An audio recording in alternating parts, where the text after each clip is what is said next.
Most people think Bruce Lee was just an actor who looked dangerous on screen.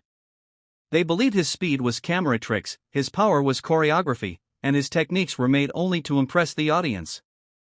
But what if I told you that many of Bruce Lee's most famous movie techniques were not acting at all? What if I told you that some of the moves you saw on screen were so dangerous that real fighters refused to spar with him?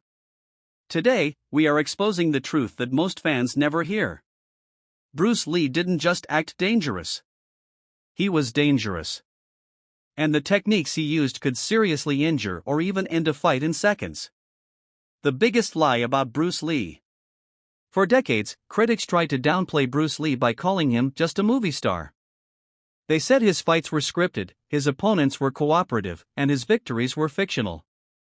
But this belief completely ignores one uncomfortable truth. Bruce Lee was not performing imaginary techniques.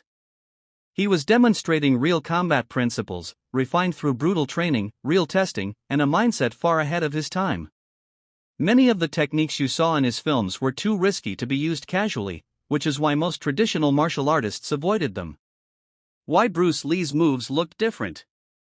Bruce Lee's fighting style didn't look like traditional karate, kung fu, or boxing because it wasn't trapped by rules.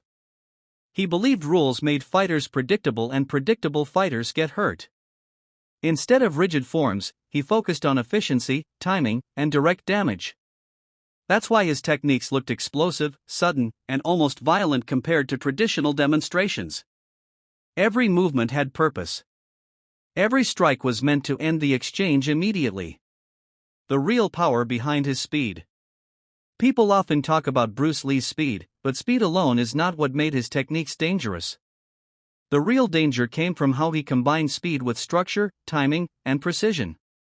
His strikes were not wild. They were